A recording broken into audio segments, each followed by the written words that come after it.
Hey, baby, I want to know what's on your mind. Hey, baby, I want to know what's on your mind. Yo, I'm going to move this and put this over here on the side because I need y'all to see this shirt. I need y'all to see this shirt. I need you to see the shirt. That's what you need to see is the shirt. And I'm going to close the door. Hold on. We go close the door. You gotta go out. Let's get ready to get real excited up in here. Let's get ready to get real excited up in here, people. Yo, what up? Welcome to another edition of the Uncle Luke Show podcast. It is brought to you by no other than Luke Records at LukeRecords.com. Go to LukeRecords.com. Go get all your Luke gear and everything like that. I'm sorry, I got a big shirt on today. I got the big shirt. Listen, you need to see the shirt. You need to, let me just get myself out of here. You need to see the shirt. You can always go to my website, Luther Campbell for Congress, and get you a shirt. You can get you. Where's the hat? Do I need to put the hat on? Do I need to put the hat on? We need to put the hat, not the blue, not the hat. We need to put the hat. Hey, baby.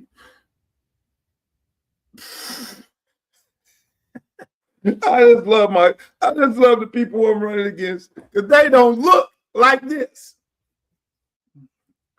What up, y'all? What's up, baby? Let me get the brim right. Let me get it right. Talk to me. This shit looks good. We are gonna win, no matter what. We gonna win, no matter what. Yes, sir, baby. I want to welcome you all to the Luke Show podcast. We are brought to you by Luke Records and LukeRecords.com. And as you can see, I got in the corner up here. I got in the corner right there. I got your logo right there. And we gonna have us a good time. Look here, man. It's all about the campaign. We're official now. We're official. We are officially qualified to run for Congress. It was official last week. It was official, baby. So this thing is on and popping. Haters are out there. They are some kind of way out there. They ain't playing. Them haters ain't playing. I'm like, make them go down like that.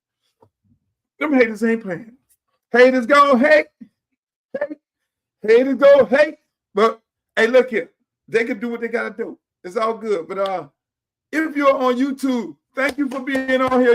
I love you all. Thank you for being on here. If you are on my Twitter, Uncle Luke Real One on X, the most horriblest platform in mankind. The horriblest platform in mankind. If you are on X, listen, I understand. I had 89,000 followers for the last 10 years. It don't go up and it don't go down. So we already know what Elon Musk got going on over there. Hey, look, it is what it is. Fine. X. Hey, shouts out to everybody that's on Instagram right now. Yo, y'all are here. Instagram. I want to thank you guys for joining us right here. I know y'all look for TNA. It's not that kind of show. Y'all come in and be like 10,000 people come in. Oh, we want to see what's going on. And there's no TNA. Okay, we're gone. There's no BBLs. Okay, we're gone. There's no controversy. We're gone. Instagram sucks too. Now, for all my good folks on Facebook, I got to have Facebook. I got to have Facebook. How about all y'all good people over there on Facebook? I love y'all. Thank you for joining us. Uncle Luke. Make sure if you want to go follow me on Facebook, go to my fan page. That's Uncle Luke fan page. Follow me. It's another like 500,000 people over there. Go over there and enjoy yourself and follow me. And then also over there on YouTube. All my good people over there on YouTube. I love y'all. Thank you for joining us. And this is what we do. We do it Monday, Wednesday, and Friday. As you know, I'm running for office. So I'm all out and about and going doing meetings. I'm coming back. I got to knock on doors. I should be knocking on doors right now. I'm not going to be on here 5 o'clock because I got to knock on doors. I got to knock on the doors. Hello, Miss Gladys. Hello, this is Luther Campbell. I'm running for Congress. I pray that somebody don't see my black ass knocking at the door and be like, yo, what you doing at my door, son? That's why I got to go with my shirt on and all my goodies on to let people know that I am running for office. I'm running for Congress. I'm officially qualified. Y'all thought I wasn't going to get qualified, but I am. And I want to say, now that I'm qualified, I need everybody to send $5 on a stroll down there. You see it. LutherCampbellForCongress.com. Go to the website, make a campaign contribution of $5. If you got more to contribute more. It's just that simple. The only reason and the only way we win races, congressional races, local races, state races, federal races, you got to put money into your candidate's campaign. And if you don't put money into your candidate's campaign, then the special interest groups will. Those are people who don't look like us. And when they put the money in the campaign, they expect to get something back. 99.1% of the time, what they want back is the community. They want to suck the community dry of its resources. Like, say, for instance, if you was running for a school board member, they want the milk contract. Do you know what the milk contract is in a school board system, say like Broward County? Probably the 4th largest district in the world. The milk contract is probably a $10 million contract. That is how things work. So somebody that's doing milk, he would then put money into that campaign of that official and end up that official then does what? When his contract comes up, oh, I'm voting for him because he put money into my campaign, and he gets the milk contract. And he goes and lives in a big old mansion, and he's sitting there off of your dime because you didn't play the game. And then when the gentrifier comes, the developer who wants to come develop in the neighborhood, he comes and dumps a boatload of money in. He tell his cement guy, he tell his crane guy, he tell his plaster guy, he tell the electrician guy, he tell the plumber guy, he says, we're going to support this particular candidate right here because we're going to get all of the contracts and we are going to gentrify the neighborhood. So the black community needs a lot of affordable housing. So we got to dump a lot of money into a black candidate's race, the one that we can control. And now we know he's going to give us all the property. Then we give him a little something on the side. And next thing you know, we can build this building. He puts it in. He goes and fight. I need Julio Raimondo to build this building because he's the right person for the campaign. He's the right person for our community. And he's paid off all the activists in the community. And they want Julio Raimondo to build this building, and when the building is built, what ends up happening? Julio Raimondo has some little lady sitting up in the office where they allow, okay, Gladys, you trying to move in here? I need your first tax return, second tax return, third tax return for the last 5-10 years, huh? I don't have all that. My accountant left and went and moved. My other one, he retired. I don't have all this information. Well, Gladys, you can't get in here. And then Julio Chavez's sister come in and it becomes like, oh, she can get in. You don't need to have all that because you haven't been here long as Gladys. Gladys has been here all her life, and we expect Gladys to have all this information. Okay, and so shit happens. So Gladys does not get in to the complex. But again, ladies and gentlemen, we are here. I'd like to welcome you all to the show. I just get sidetracked and I start talking about Gladys, Julio Chavez, Julio Raimondo, but I'll try to explain to y'all what's going on in the world, because the world is not designed for African Americans to win. I'm sorry. Everything we've accomplished, we got from the bootstrap. When they went to World War II, And blacks fought alongside whites. Whites came back, and what did they do? They gave them house and they gave them land. They sent the blacks back into what? Slavery. And so that is the way of the world. That is how things are here today. And so we had to find a way, make our own, and then they had to get involved with what we were doing, whether it was music, sports, entertainment, and find a way that they can reap some of the rewards and some of the profits of us as individuals. So that's what you got, man. That's what you got. But if you're not smart enough to know the game that these people playing, then you'll be lost in the sauce. You'll be working for somebody forever. You see streeters calling me right now. I got to text him, say, I'm on now. You know, these people are so late. They just don't understand. But again, ladies and gentlemen, I thank you guys for being on the show right now and here. Like I said, we're going to try to do it on time every Monday, Wednesday, and Friday. But I don't think I'm going to be able to do it on in the afternoon. But I'll have the show rebroadcast at 5 o'clock on those days because early I have to go. And 4 p.m. to 7 p.m. I got to go knock on doors. I got to make calls. I'm doing the old school way. Everybody is sending AI people. No, I'm getting on the phone. Hello, this is Luther Campbell. Hi, I'm running for Congress. I need your support. I need your vote. I need you to, vote for me. These are some of the things that we're gonna do. We're gonna attack this affordable housing issue. We're gonna bring some jobs back into the community, the infrastructure. We're gonna expand the port. Hey, listen, it's funny, right? Because my opponent, the white lady, she was at the port this morning, 5 o'clock in the morning at the port.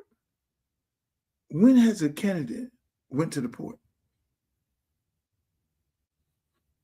Oh, did they see on my platform right here where it said port expansion? They never thought about the port. No congressional candidate, no congressman or woman thought anything about the port until they saw it on my platform. Why did I talk about the port? Because the port needs to be expanded for us, by us, not them. Do you know when they expanded the Miami port, it was like 400 million, like some billions of dollars? Do you think any black contractors got any of those jobs? The expansion of the port will increase so many other jobs. So this bitch, I'm sorry, this woman down there to the port, caping like, oh, I can't wait to go speak to the guys at the port. I already talked to the guys at the port at the club when they had a little shang dang. So they're well aware. Everybody's aware. Port expansion. They can't keep up with me. All they're going to do is go live. All they're going to do is follow my platform and say, oh, I can do this.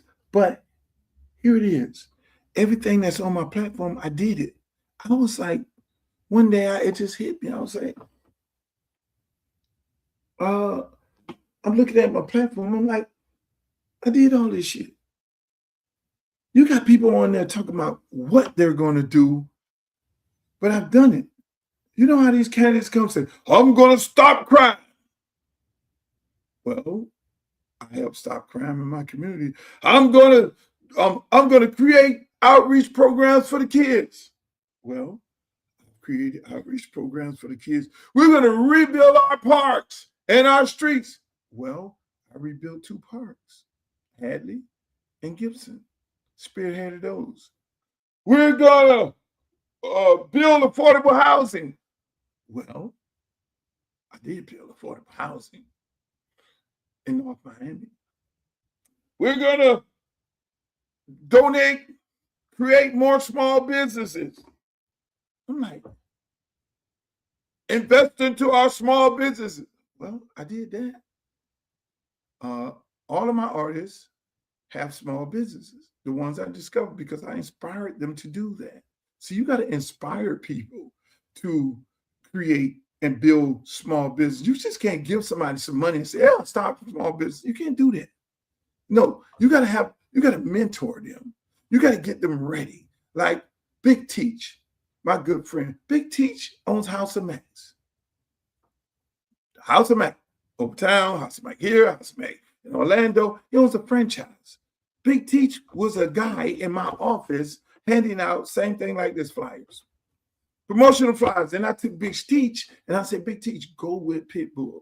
Pitbull, take Big Teach with you. He's going to watch your back and help manage you. And Big Teach went on the road and helped manage Pitbull for many, many years until he made enough money. And then Big Teach said, look, I don't want to be on the road all my life. I want to start my own business. That's what inspire us to do. See, inspire people not to retire at Luke Records or Luke Films, but to come here, get all the knowledge from me, and they go open their own company.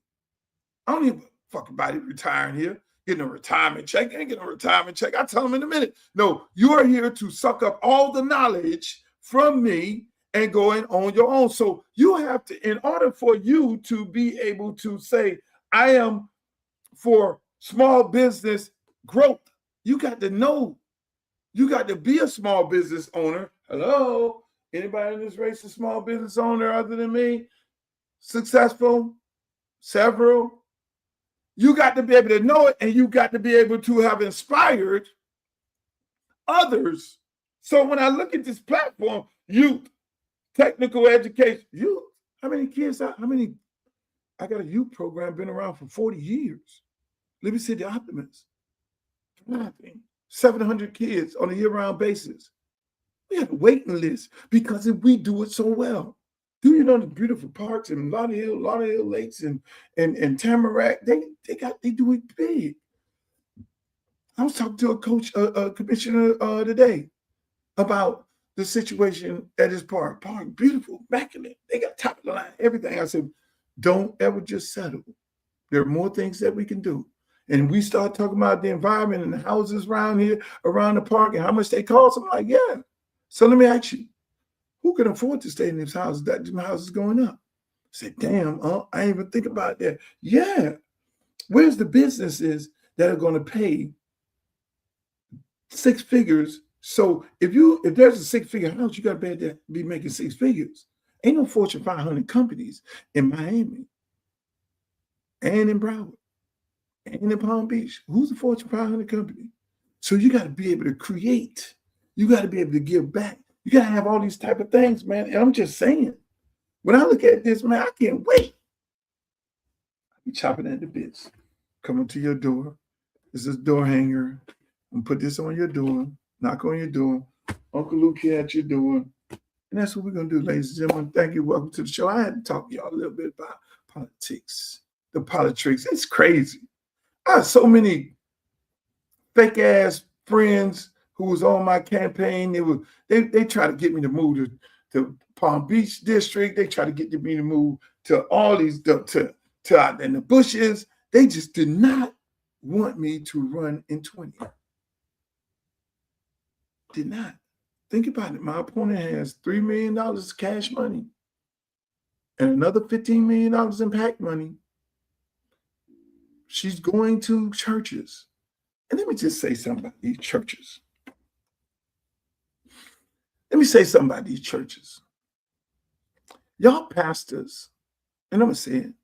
Y'all, let me just man. I have to really. I was trying to avoid.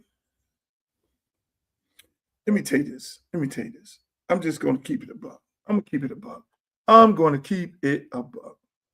I'm gonna keep it a buck. Right, I just need to put that there. I need to put this here. I'm gonna keep it a buck. I have been trying my best to avoid this conversation about pastors in this congressional race. But it's just killing me that I fought for free speech. Went all the way to the Supreme Court. So for me to be quiet is virtually impossible. You have pastors in this district, Congressional District 20, that are having backroom conversations with Debbie. Backroom conversation. And I know for a fact there were 4 pastors at the church that had a backroom conversation with her about supporting her. She went in there with Miss Gladys, drove her in. They had the conversation about supporting her. They got so tangled up, she couldn't answer some questions. And the black lady, Gladys, started answering it for her and then started saying what she did for her, which was wrong. Then the lady allegedly went into the bathroom of the church. Now, mind you, she went into the church with a dress on. She went into the bathroom of the church, got naked, and changed into blue jeans. Got naked in the church, changed to blue jeans, and then went and walked around the park. Is that disrespectful? Is that absolutely disrespectful? Now, let me just say this. Not one of those pastors asked me to come speak to them about their potential support of me in my campaign and any other member. So what the fuck are they doing? This is beyond putting black people back on a slave ship. Backroom conversations? Really? Is that what we're doing? Is that what we're really doing for the dollar? Is that what we're doing for the dollar? And you wonder why half of these churches are empty. Y'all pastors don't have a good reputation these days. You are getting ready to try and sell off your community to this white woman. I'm going to keep it a buck.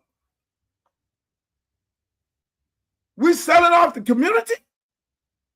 Is that what we're doing?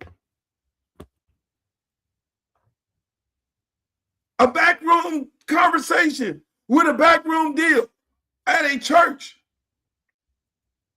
when you did not invite nobody else. Do I have a call of a 4-pastor meeting so I can then have a conversation about my platform so the pastor can determine whether or not he wants to support my campaign, her campaign, any one of other campaigns? No. You have a fiduciary duty, pastors, to your constituents. It's not about you. And that's the problem with half these damn pastors around here right now. They think it's about them. They so bigger than the church.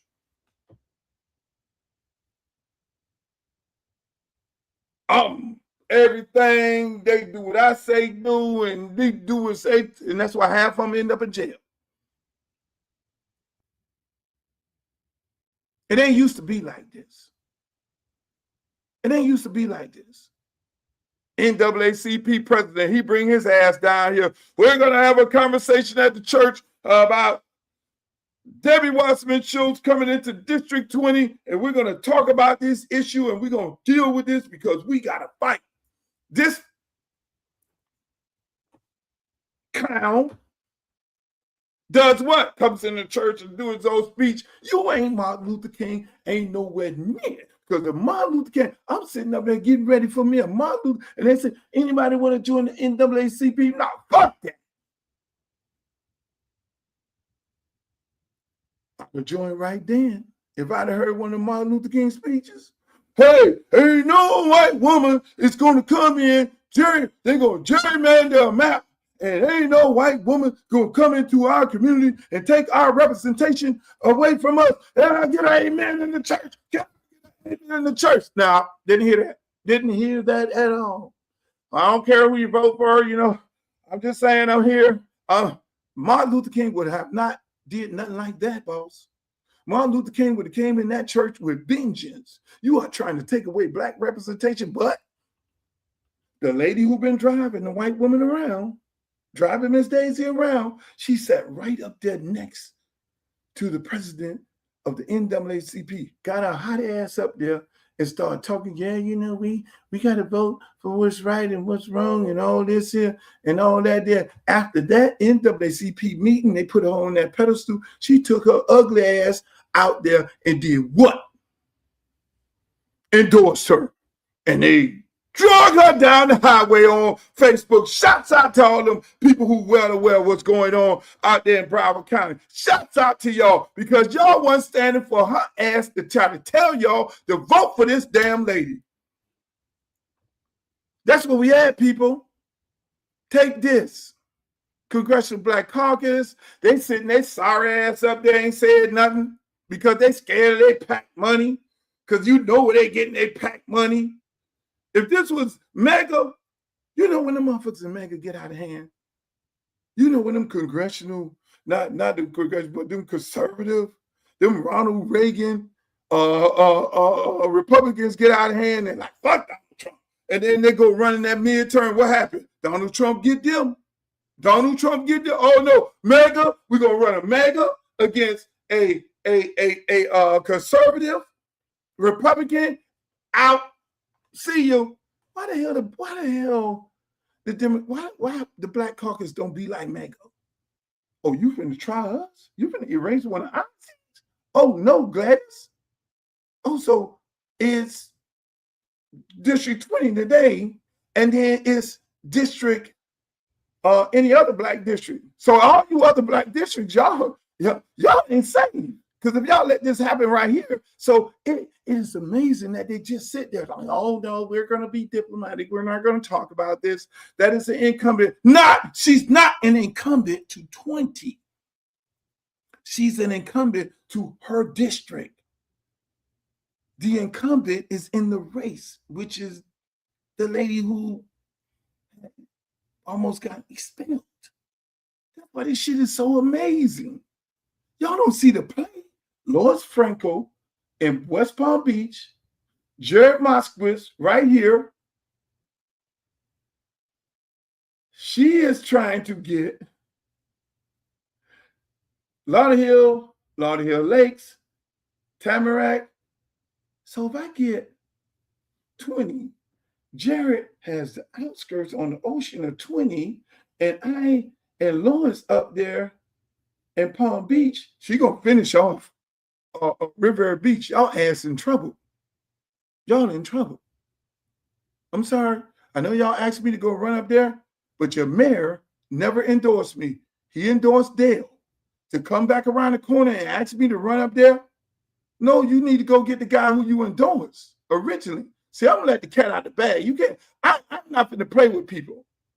And I had all them fake ass friends around me talking about, yeah, Lou, we want you to run. They all on Twitter, all on X, making all these statements about Debbie and all these people and liking all my posts. Them motherfuckers don't like my posts right now because they wanted me out of 20. And half of them, in my opinion, allegedly got paid. So, hello, Luther did not leave 20. Luther stayed at 20, and my phone ended. Phone went silent. The tweets went silent. The lights went silent. This is a dirty game. This is dirty. The people of Broward County cannot allow this lady to finish off the gentrification program. That is what it is. I'm sorry. That is what it is. Jared sitting over there on the coast. She's going to then finish gentrifying Broward, the black community. Lord's up there. There will be no more black community in Broward County. Zero, zilch, done. Nada. Nothing, my friend. We gave away Dade County to the gentrifiers. Gave away. And newsflash, the finishing off of Dade County is next. The finishing off is next. Miami Gardens is not what it used to be. The numbers are, they're getting ready to start losing in numbers in maybe 2 years. You're going to see Hispanic on their council when it never was. These people ain't playing. They don't look like us. These people ain't playing. That water, that ocean, if you're from out of town and you look at Florida and you look at it, it's like a gun. On the ocean, on the east side of the ocean, we're right there. They don't want to represent the rural area, 22, where she live in. That's, oh no, we ain't represent no damn farmland and no farmers. No, we need all of this. We need all of this. I would say something, but it'll get me in trouble.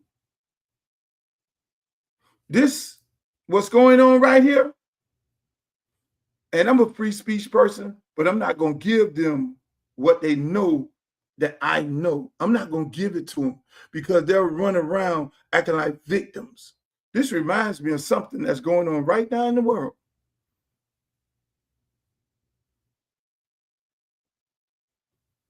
And who are we? Who are black people?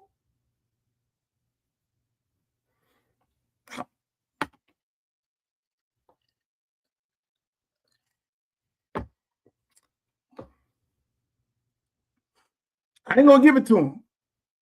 They got their little homeboys looking at that. I'm not gonna give. I'm not gonna. Oh no. Just know. I know. I know what you're doing. Lady all running around. I need your vote. I need your vote. Hold on. Pastors all in back room, smoky rooms. Y'all need to be ashamed. Every one of y'all pastors that was in that back room, you need to be ashamed of yourself. You need to give up your clergy. They need to have a penalty for people going in back rooms. You didn't have the audacity. You got one dude, man, I didn't call his name because you might end up going to his church. He just got the lady parading all up on stage. He parading everywhere, all over Hopewell or what? Oh, that's the church. Oh, I said I wasn't gonna say the name. Ain't speak to nobody. No other candidate. Just there you go. There you go, white lady. You got it. You come on here. Come on in here. Come on in here. I love you. I love you. What can you do for me? What can you do for me? You can just have it all. I don't like none of them Negroes in the race. If you don't like none of them Negroes in the race, Pastor, you don't like your motherfucking self. Nor do you like your kids. You are disgrace to the community. You are disgrace to your entire race. Don't ever. You are disgrace to your congregation. And that goes for any pastor that stand before a bunch of people and you are sitting up there with the gentrifier, with the slumlord. We know who the slumlord is, who are getting ready to put you in poverty, take control of your entire community. Are you fucking serious? I'm mad. I'm sorry I'm using profanity. I shouldn't be running for Congress using profanity like this. But this is a very serious moment right now in history. This is very serious when it comes to South Florida. And it ain't no time to be politically correct or diplomatic because this thing is serious. This ain't about Donald Trump. This ain't about Donald Trump. This is about black and white. And unfortunately, the Hispanics in this district don't like it. The Hispanics in this district don't like it. So if you think you're going to get Hispanic votes, you got another thought coming. Oh, look, y'all need to consolidate and then some consolidate. That was all a sham. Everybody a part of the consolidation program was all full of shit. They were trying to make it seem like, oh, we're going to give her the race. Where's the numbers? Nobody, including the nigga who came in there with me, knew nothing about the numbers. Where's the numbers? What's the numbers? 20%? Where's the numbers, Jim DeFeedy? Where's the numbers? I'm going to give y'all some work. I'm going to give y'all all the information. Tell me how many white people vote in Congressional District 20.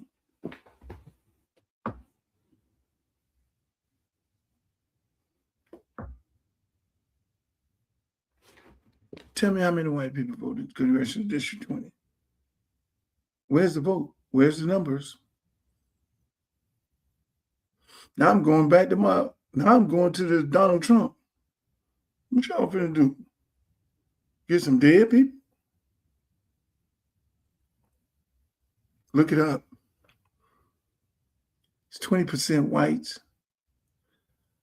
but everybody don't vote. It's not that big of numbers. It's not that big of numbers.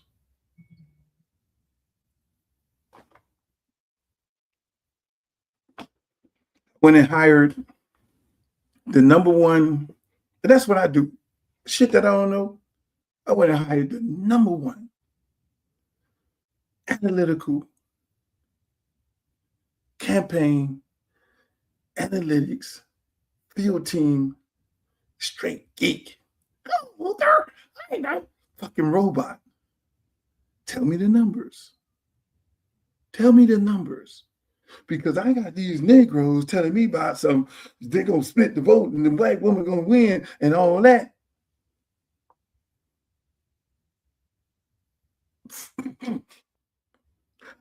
I look at a whole bunch of people, it's like, oh, y'all was getting paid? Why did I even waste my gas going to these places? Why did I waste my gas? This thing is serious, Joe. People serious. They say politics is dirty. Ooh, woo! Ooh, woo! Ask Debbie if she ever had a honey bun. Hey,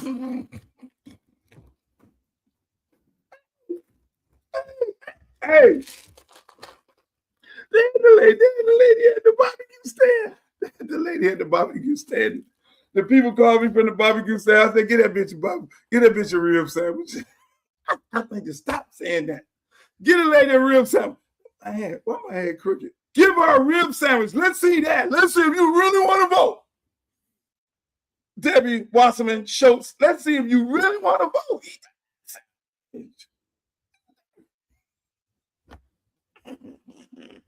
Let me stop. Let me get on with this show. Let me get on with the show. We got a really big show. I'm having too much fun. This shit is real funny, man. As y'all can see, I'm having a good time. I'm having a good time. Give it a rib sandwich. Eat that rib sandwich, goddammit. Look at this right here. And Debbie Wasserman Schultz needs to understand that. Now, look, for the most part, I get it. We need to stop the Trump administration. Democrats are still the most powerful vehicle we have to fight back. I'm not one of these people pretending both parties are exactly the same. They are not. But with friends like these, who needs enemies? Because Republicans attack black political power from the outside. We can see them coming. They got the jerseys on. They got the hats on. They're doing interviews talking about election integrity with a straight face. But what are black voters supposed to do when the threat comes from inside the House? Debbie Wasserman Schultz looked at Florida's 20th congressional district, a historically black congressional district, and said, you know what y'all need? Me. Ma'am, this is not a political Airbnb. Read the room. Florida's 20th congressional district already has black candidates in the field. Dale Holness, Luther Uncle Luke Campbell, Elijah Manley, Maisha Williams. Black leadership is not on back order. So the question is not whether Debbie can legally run in Florida's 20th congressional district. She can. The question is whether she should. And baby, those are two different sermons. This is the same Debbie Wasserman Schultz who had to step down as DNC chair after the 2016 email scandal created a massive credibility crisis around party neutrality and insider politics. So forgive people if they hear trust me and start checking the exits. And even Hakeem Jeffries, who is about as establishment Democrat as a navy blue suit with donor emails in the pocket, has not rushed out to bless this thing. That tells you something. If even the establishment is pausing, black voters are not crazy for saying, hold up, whose seat is this supposed to be? And here's the bigger warning for Democrats. Debbie is showing every Democrat what not to do because black voters are becoming more wary of wearing the Superman cape every election day. Every cycle, here comes the distress signal. Democracy is in danger. The courts are in danger. Civil rights are in danger. Healthcare is in danger. And black voters put on the cape and save everybody again and again and again. But eventually Superman starts asking why nobody else brought a cape. A D next to your name does not automatically mean black interests are safe in your hands. A blue campaign sign does not mean you understand black communities. And being against Republicans does not give you permission to treat black political power like an available parking space. If Republicans attack black representation from the outside, Democrats cannot exploit that damage from the inside. That is not representation. That is musical chairs. And black voters pay for the chairs. Debbie Wasserman Schultz should sit this one out. because Florida's 20th congressional district is not her emergency exit. It is somebody's home. And if you are feeling my content, like, share, and subscribe. And if you want to support the work, Cash App. I had to eat a honey bun.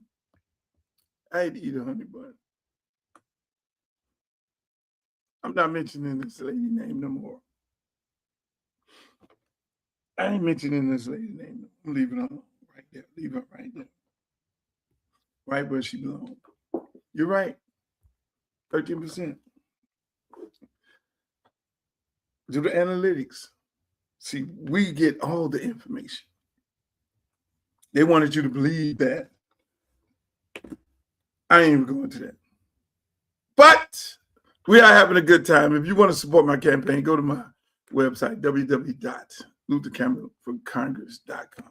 Here's something else that happened over the weekend. Donald Trump had this big old party, had this big MMA fight at the thing. Had this big MMA fight. Oh man, y'all want to talk? Y'all still want to talk about that? Y'all still want to? Okay, here we go. It is what it is. Listen. It is what it is, man. They don't want me in there to the Democratic Party because they feel like I'm gonna come burn it down. But they'll be all right. The voters are gonna speak in August 8th. They'll make a decision. All I know is I'm here. It's a win-win situation for me because I'm the guy coming off the bench saying the house is on fire. We need to do something and work together and stop the fire because they're coming to burn it down. And if they say, no, Luther, we don't believe you, the house is on fire, we want to go a different direction, I'm going to say, fine. I'm going over there to Columbia and I'm going to have me a whole, I'll be on the yacht with the cigar and the drink. I told y'all, at least I did get off the bench. But that's enough of that. We ain't talking about no more of that. But ladies and gentlemen, here's something that happened. This is what happened. Over the weekend, Donald Trump had a big MMA fight. He had a big MMA fight at the White House. I know, hey, let me just say that. I know all the news people on here because I'll be avoiding interviews. Hey, if you're from a news organization, identify yourself, go into the chat and ask me a question. I'll answer it on my platform. Let's do that. Because so it'll be recorded because when you say something, then they twist the shit around and we're gonna document it. That's what I'm gonna do. From here on out, all interviews will be conducted on my platform. You go into the chat if you're a reporter and you can ask me a question and I will answer the question so it'll be well documented. So when you try to twist up the truth, because you know that's what y'all do, because have y'all on the take, then the public will be like, no, that's BS. Luke didn't say it like that. Let me get the brim right. I gotta get it right. I gotta look good for the haters. Let me look good. There we go. Yeah. That's what we're doing. So Donald Trump had this big old fight. Now, everybody wanted to complain about him having this big fight, this MMA fight, or whatever it is going on at the White House. Well, let me just say this here. People are hurting. We got a big old war, people losing their lives and all that. I don't think it's time for a fight. But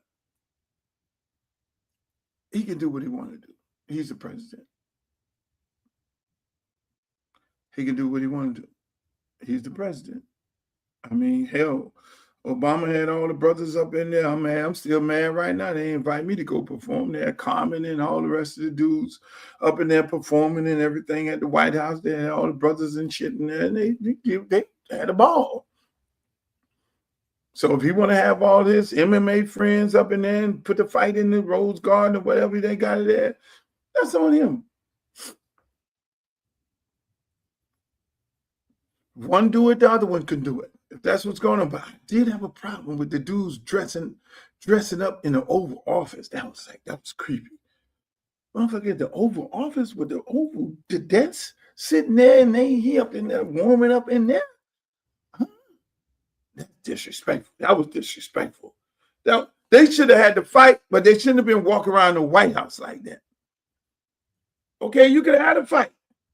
It's your right to do with your entertainment. You know, Obama had the brothers coming in playing basketball, but to walk through, to be warming up in the Oval Office, that fucked me up. That was a little problem for me. I'm gonna keep it 100.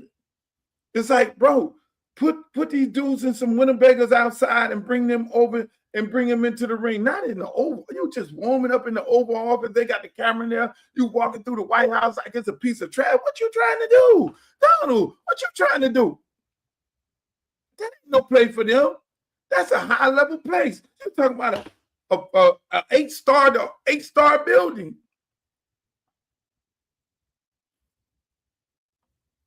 Jesus Christ. Get off here, FBA. You should be liking me. You should be liking me because I am going to Congress, and after I get my people some money, I'm going to be the one pushing for reparations for foundational Black Americans. Now, you book that. If you just want to be a hater, a hating Luke, you need to take that and run to social media. You heard Luke say it. Document that, idiot. And no reparation for only foundational Black Americans, descendants of slaves. Now, what else do you want? Go away. But he had this event. And one of the fighters got real saucy. And he wanted to make a statement about Michelle Obama looking like is a man or look like a man. Well, let me tell you something. Whoever the fighter is, we'll get into that. But Michelle Obama is one of the finest women in the entire world. One of the finest, everybody is like, how the hell Barack got her? That is one of the finest sisters, educated. What? What? Ain't no sellout? What? Are you serious? Trump wouldn't even agree with no shit like that. So I ain't even gonna entertain Buddy because obviously he just was trying to cape for Trump to make him feel good. That dude has to be the stupidest individual in the world. Look at what happened.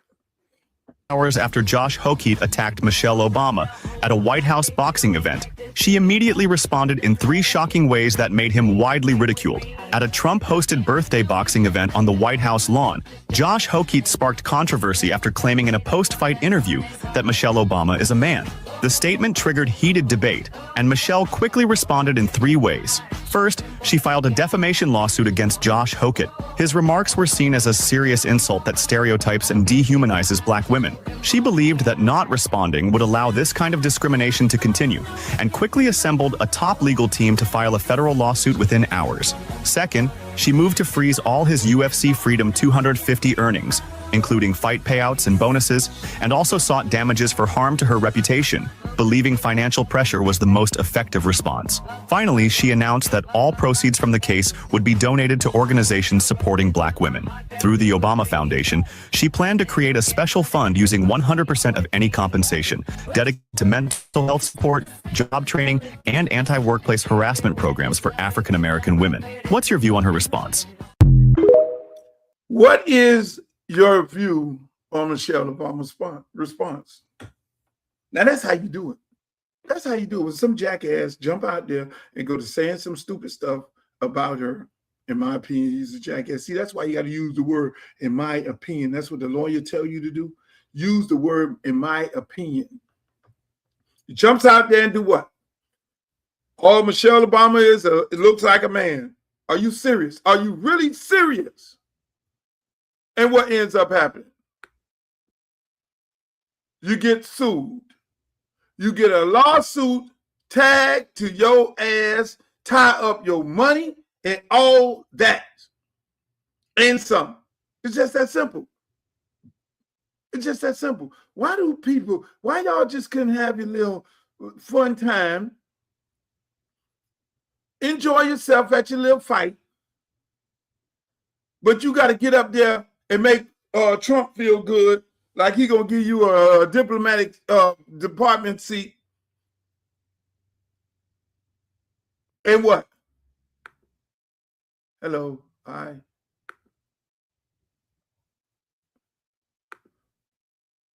Where's she at? Where's my friend at? Where's my friend? Where did she go? Jesus Christ. Ladies and gentlemen, I got Streeter coming up here. Footballville. If he can ever get his camera right. He's on having technical difficulties. But why would you get up there? Yes, I agree. Michelle Obama is one of the most intelligent women in the world. She's the woman that we wish we all could have. I'm sorry. That's a beautiful black woman. She can go through a lot of stuff. She's standing on solid ground. She ain't no fake. She ain't no phony. She can relate to everybody, and she cares about everybody. White kids, black kids, you name it. This sister is the best of all. So when some guy how could you just, where did he get that from? Why would you just come out the mouth like that? That makes no sense. I mean, what is this the world that we're living in right now, where it's just so toxic that a certain group of listen, man, I know the racists, the Aryan nations, the Nazis, the anti-everybody. I know they up right now. They got their guy in the White House, and they up, and they just flexing, and they doing what they do. We didn't do that. And that's what they expected. When Barack Obama became president, they expected us to flex. They expected us to run around acting like, ooh, we all this and we all that. No, we didn't do that. We absolutely didn't do that. They automatically thought that we was bigger than, better than everybody else. And then they were all coming out the mouth some kind of way to us about, oh, who y'all think y'all are now because you got the black president. No, we ain't even think like that. So the guy gets on there and say some stupid shit like that. That is crazy. It makes no sense. Why would you do something like that? I don't understand, man. We live in some real tough, difficult times right now. I mean, it's us. It's the people. Let me just say this. It's the people versus the government. It is what it is. It's the people versus the government. That is what it is. Because the average person, you work with your friend. You go to your Cuban friend house. I'm going to leave this show right now. I'm going to go to my Cuban friend, Armando at Aficionados. I'm going to go to his cigar bar. I'm going to support him. I'm going to go support the brother who owns his restaurant. I'm going to go support the other sister. I'm going to go support the Jamaican restaurant, Bahamian. When I'm in Pompano, y'all go to Pompano. That Jamaican restaurant in Pompano is the shit. Fresh everything. You work amongst each other right now. It is the 1% versus us. And if you don't know that right now, and then you got to ask yourself, who does the 1%? Who works for the 1%? Who works for the 1% is majority of your elected officials. They're the ones who work for the 1%. The 1% put them in office to continue being the 1% because they need those policies to be voted on so they can continue making their money. How does the politicians make their money? It's because they know when they come to their office and say, hey, we want to do a trade deal for corn. And they send the lobbyists in there. And the politicians say, okay, what you going to do with the corn? We're going to lower the prices of corn and everything and all this. And then they automatically say, that's going to affect the stock. Okay, how many other congressmen and senators you got on board with this. I got this one on board, and I got this one on board, and that one there. And so they know that shit gonna pass. And then they go buy the stock. And then when it go to the floor, it pass. Who's making the money?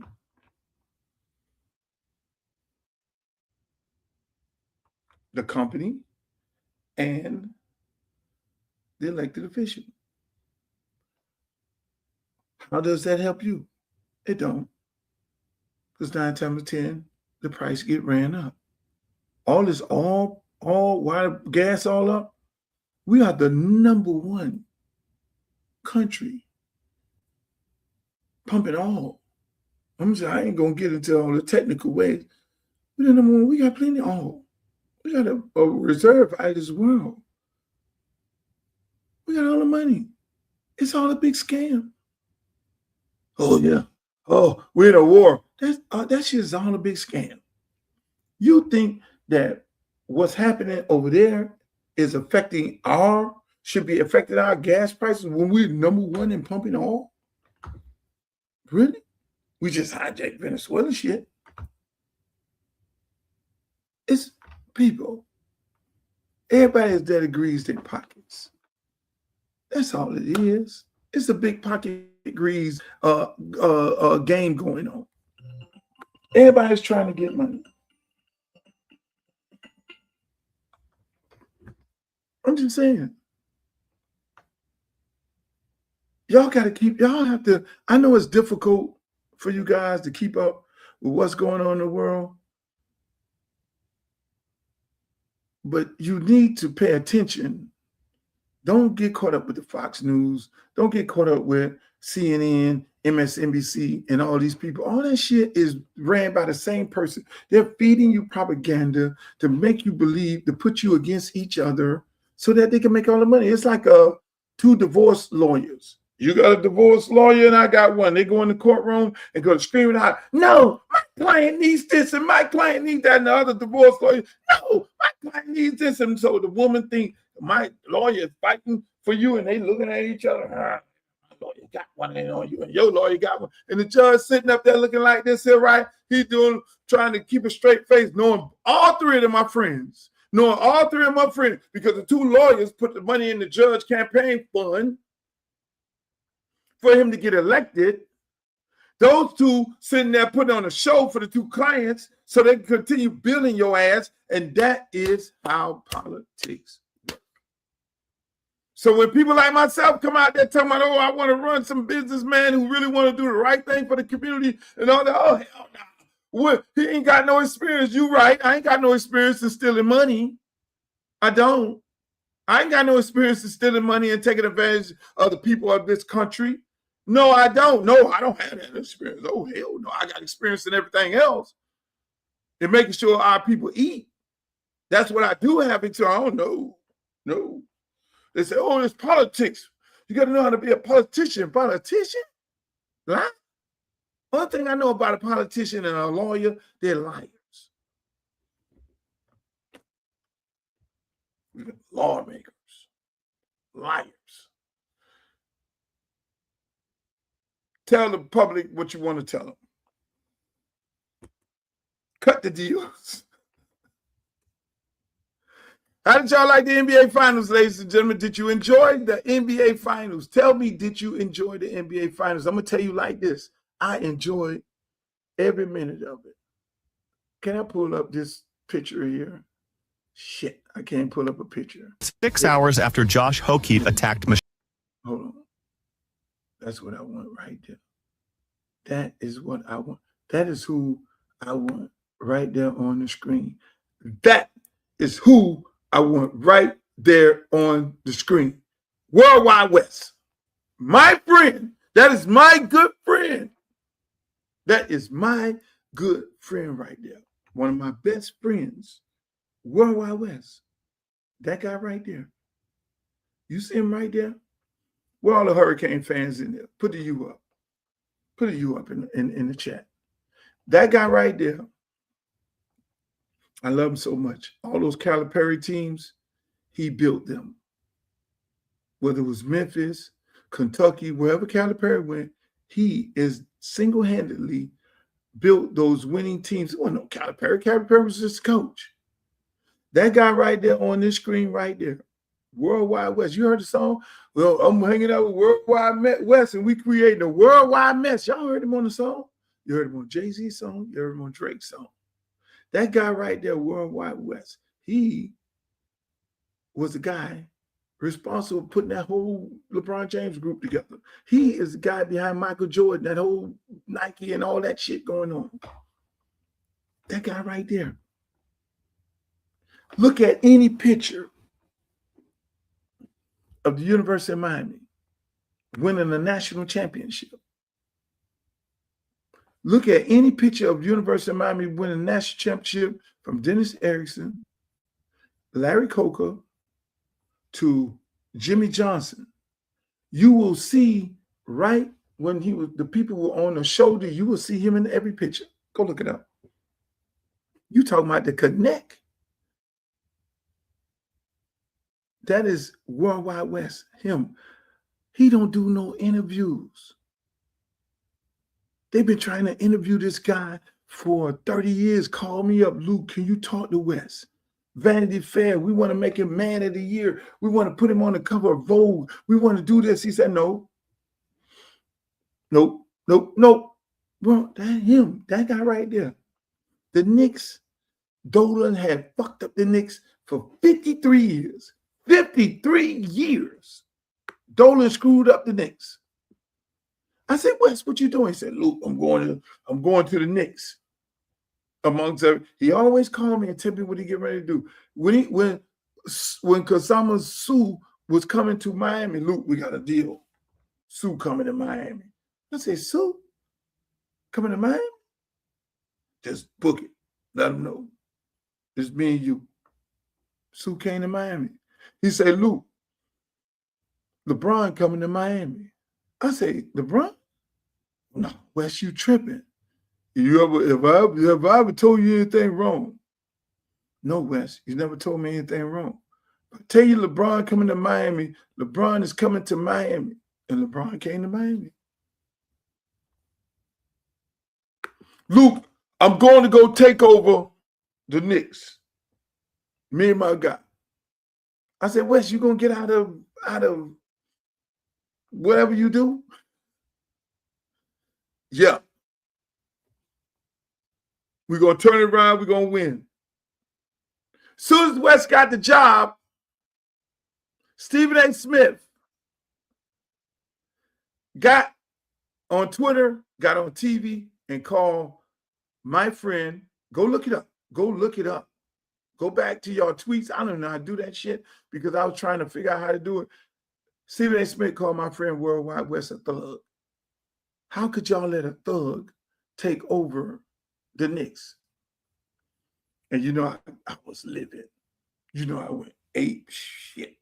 I was on 12 on Twitter talking about Stephen A. Smith. Every time I did Stephen A. Smith show, I'm sitting up here waiting for Stephen to ask me about this Worldwide Wes thing and him making an apology. Stephen A. Smith does not do an apology, and I like Stephen A. Smith. Me and them friends now. If he does not do an apology of his statement of Worldwide Wes, then I'm going to have to call Stephen A. Smith. If he ain't do it, I'm going to have to call him. Stephen A. Smith, I don't be doing that trashing people because I try to build people up. I try to tell people when you're wrong, you're wrong. When you're doing something wrong, this guy right here, see what they say? Quiet power behind the New York Knicks. Stephen A. Smith, you got to give Wes, you got to apologize for your statement. Because I'm going to tell you like this, says Stephen, that really affected and really did something to my homeboy. Because my homeboy called me up when you did that, Stephen. And when you called Wes a thug when they gave Wes the job, and you called him a thug, me and him had a long conversation about it. And I'm saying, you look, this man did some shit that ain't been done in 53 years. They need to be giving him Executive of the Year. They need to be making him Look, can we please get Wes here at the Heat? Pat Riley, just go sit down. Because what what is the difference between this guy right here and all these other executives right now? We live in a totally different world right now. One thing about NBA players are real black men. They're not necessarily like football players. Football players are plantation guys. I'm sorry, it is what it is. Most of them are used to plantation. They need a white representative and they need a white wife. I'm just saying. To represent a black player as a black person is very difficult because they got the plantation mentality. So they could be mad with me all they want, but the NBA guys, no. Most of those top NBA guys have no problem listening to a guy like Wes. And so when your organization is ran by a real brother who's going to talk real brother shit to them, you know what happens? They want to fuck with him. They want to go and play for him. They don't want to play for no cornball. They don't want to play for no dude who trying to act like he black, but he's not black. And that is why Wes is so successful everywhere he go, because he deals with those kind of guys. Speaking of one of those type of guys, ladies and gentlemen, there's no other than the one and only Streeter from Footballville, Mario Cristobal's favorite reporter, the guy who Mario would not do an interview with for whatever reason. I don't know why. Mario don't love him, but we love him right here on the Uncle Luke Show. Streeter, how you doing? You say you don't know why he don't love me. Oh, what you dressed up for? You dressed up for the show? I heard you say, what is this? I heard you say the pastors was getting put on. Listen, you looking like an executive. You look, what the hold on? I heard you say the pastors was getting put on. So I came as one. Why sign up at? I heard you say I went in on the pastors earlier because the pastors had a secret meeting with my opponent and did not invite me. Had a secret meeting. They had Miss Daisy driving them and then asking her questions. And Miss Daisy said, no, she supported me. She took me and did this. Only you. So y'all should be supporting. Man, I tell you, this race is something else, Trina. So why sign up? How that work, Luke? How that work? So she get the pastors. How she get the pastors that grew up on Move Something on her side? How that work? Money. In my opinion, money. But these people, Streeter, what these people don't understand, when this lady gentrified, you're not going to have a congregation because your congregation ain't going to be able to afford to live in the neighborhood, therefore afford to go to your church. She's going to take their congregation away. Yeah, because they ain't going to have no place to live. Right. Think about it. I don't understand. I don't understand these pastors. If I'm a pastor at a church, Streeter, I got a whole church full of people that I'm totally responsible for, right? I know everybody. I know all of my members, and I expect my members to pay tithes, right? And so if I'm supporting a candidate, that candidate got to come in and say how you're going to build up my congregation, my members, how they're going to make more money. Work in the workplace, how you're gonna build up their businesses, how how their life is gonna be changed if you're the elected official and the things that you're gonna do. But gentrify, you get ready to get a gentrify that job, and then I gotta have a conversation with everybody. I'll be like, no disrespect, I need to talk to everybody. Mm-hmm. And then we'll make a decision because I got to go tell my congregation, hey, I'm supporting Gladys here. And I had a conversation with everybody. But these dudes right now today, man, it's really about them, man. To be honest with you, it's really about them. And they feel like they have the people so wrapped around their hand that whatever they say without bringing them to the people, they can easily just say, fuck it, we're just going to have a whole forum. We'll bring all the candidates in to my church and we'll let them all talk, and then we'll let our congregation have a vote, and our members have a vote on who we want to support and call it a day. That's how everybody else do. That's how the unions do, which that's a little scammy too. But that's how everybody do. Nah, they think about right now. Miami Herald called every candidate in. They're not thinking about no congregation. They think about themselves. They think about self. Yeah, you're right. That's why a lot of people don't have no respect for the church right now. There are all pastors ain't like that. I'm gonna keep it a buck, but there's a lot of them. Who got the pastor bag? Why I sign up at?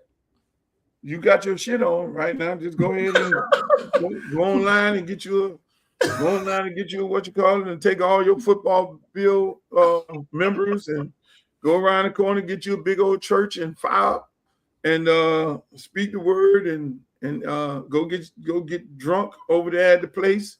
Go to Atlanta and get your freaks and take some money from politicians. God damn it. They're gonna hate me. They're gonna see me at the cigar bar. We hate you. I'm like, that's okay. Y'all don't pay my bills. Hey, y'all don't like me calling you out, do the right thing. The church ain't what it used to be. I'm sorry. So she actually had pastors, she actually had real pastors with her, like you actually know their names? I don't have their names. But they was like vote for Debbie. She went in hey, hold on. The lady, it got so bad, Shrita. The lady went in there to meet with the pastors. She had a dress on, allegedly. Had a dress on, went into the church bathroom, got naked, and put on some jeans, changed all her clothes. Ain't that getting you got naked in the church? Who? Got naked. Streeter. Went in the church bathroom. Who does that? Go down to the fucking wife and change your clothes. You got naked in the church bathroom. And so I know they didn't think about it like that. That's how much respect the lady got for them. I wouldn't do nothing like that. If anything, get naked in the car. Change your clothes in the car. If you need to go walk the park or whatever, man, go to the gas station. Go to the gas station right down the street and change your clothes.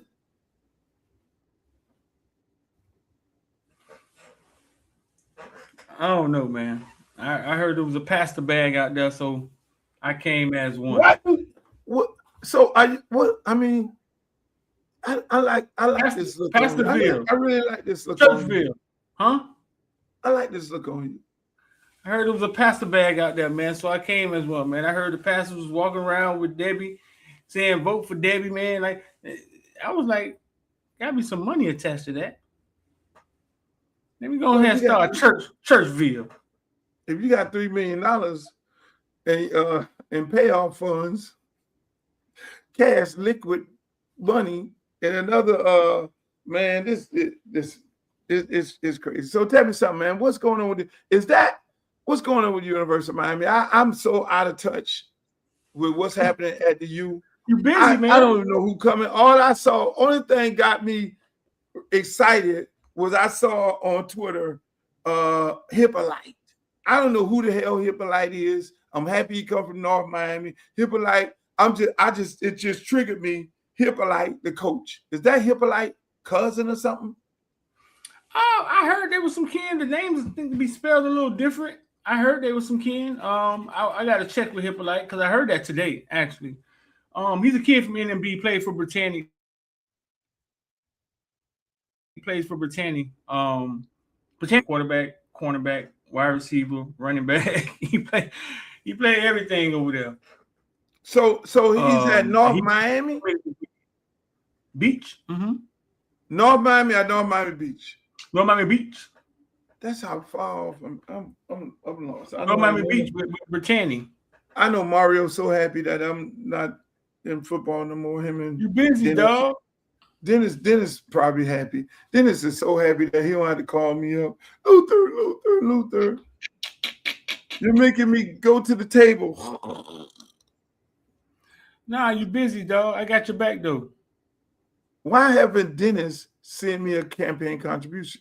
Can that be like the first question when they come back in camp. Mario, hey, did you send Uncle Luke a campaign contribution? And they're gonna be like, whoa. I'm asking all the coaches, hey, you, Heatherman, did you send Uncle Luke a campaign contribution? Okay. What's your name? Jason Taylor, did you send Uncle Luke a campaign contribution? Ask me, they gonna support Uncle Luke. That would be interesting.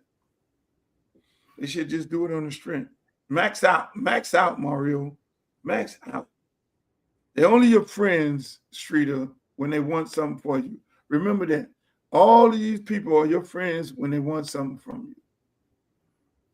If you have some players, they'll be dropping bags and all that, which I don't take no bags. They're only your friends if they ask for something from you. If you had some players, they would have been supported. Huh? They would have supported if you had some guys. If I had some players, I was still coaching, boy. Hey, that's what I should have did. Oh, motherfucker, you can't talk to my players unless you make campaign contributions. That would have been hardcore. Hey, I'd have been going straight to jail. I'd have been going to jail straight before I ever got there. That's why I got clean out of football. So they won't be saying that, oh, Luke only getting this money from these coaches because he got 5-star players and he holding the players hostage to get campaign contributions. Nah, I ain't doing that. So who else did we get? Yeah, that would have been hardcore, bro. Wouldn't that be? You know they'd have said that about. That's what they do about us all the time. That would have been hardcore. They would have said that. They'd have made that up. They really would have made that up. Shouts out to everybody in the chat. Welcome. We got Streeter on here, Footballville. He's everywhere. He's all dressed up. Pastor Streeter, man. Debbie might be watching. Pastor Streeter. Hey, look. And listen, man, she might give you a check because you're on here. hey, Streeter, I need to get you off of there with Luke. You can come over here and I'm gonna give you a bag. That's how half of these people doing. They're going and telling these people, say, yeah, I'm down with Uncle Luke. And they say, well, what you can do? Okay, we're gonna give you a bag. I keep telling them, hey man, stand there, make it eat what they call it. Luke, the Hurricane Mario them down there chanting up in the recruiting on the recruiting field, man. They got 4 5-stars committed, Luke. 4 5-stars? And they might not be done. They got 4 5-stars committed. And they may not be done. They got Dante Wright. They flipped him from Georgia. They got Israel Abrams, a 5-star quarterback, Luke. A 5-star? What we doing a 5-star quarterback? A 5-star quarterback. Got Nick Lanier, Jaden Bryant, all 5-stars. So let me ask you something, Streeter. Are we? See, let me tell you that. Let me just tell you this. The whole NIL argument in Congress is really about University of Miami. That's why I got to get there, because all these SEC coaches, Nick Saban, all these other ones, Kirby Smart, all these people, the commissioner of the SEC and all them, it's really all about Miami. You do know that. They want to put a cap on this because they can't keep up with the spending of the University of Miami. They don't know how in the hell University of Miami is doing it because they don't have 100,000 people in the stands. They're not a part of a SEC $1 billion TV deal. They don't know how they're doing it. And so they're trying to put a cap on the spending to get it back to what it used to be. And that's why, listen, these kids, if I don't go to Congress, they're going to change the law. And what the law is going to present is, okay, we're going to put a cap. Everybody's going to be on even playing field. And the SEC coaches are going to go back to what they used to do, which is allegedly pay players under the table. Listen, just imagine I'm up there on the committee and they're sitting up there and I get to ask these coaches questions about NIL. If I get the first thing I'm gonna say, hey, look here, man. I'm the conference president of the Southeast Conference. How many people did your top coaches pay? Let's start there. How many did they pay? Did Alabama ever pay anybody? Hey, we're gonna bring the NCAA in here. Come on. How many times it's a public record? I got the public record right here. Only person who ratted on other teams, who ratted on the University of Miami, who ratted on Ole Miss was this person right here. I got the information. There were these people when Miami was winning, they ratted on Miami. When Ole Miss got Candice and all them, the same guys, they ratted on Ole Miss. All them coaches got show causes. Anybody that got 5-star players, that automatically got an investigation. And it was certain people doing the ratting. How dare they get those players right there? What are they doing over there? They must be paying over there. You need to do an investigation. But these other schools, like the Alabamas of the world, in my opinion, nobody investigated them. Nope, didn't touch them. Never got it. Georgia never got investigated. Clemson never got investigated. The Gators never got an investigation. Right. And mind you, keep in mind, I coached for over 20 years. So I know where the body's buried at. You put me on that goddamn podium, Streeter, you put me on that podium. If they elect me and I go to Congress, because they can't find me on no books. There were teams that tried to give me money. We go in the form of $10,000 and $20,000, Streeter, to go speak at camps. I said, $10,000, $20,000, me? I'm just a linebacker coach. I'm just a defensive coordinator. Y'all want me? No, hell no. Now they won't want to see you. They won't want to see you coming. They would not Streeter because I would be like, they would want to see you coming. I'd be like, Coach, didn't you offer me $20,000 to speak at your camp? And I wasn't even fucking a defensive coordinator for 5 minutes. What the hell do I know? What do I know? Look, I don't, you know me, I don't toot my own horn. So I'm not like the average coach around here. Oh yeah, I won national championships in Pop Warner. Oh yeah, I'm a heavy defensive coach.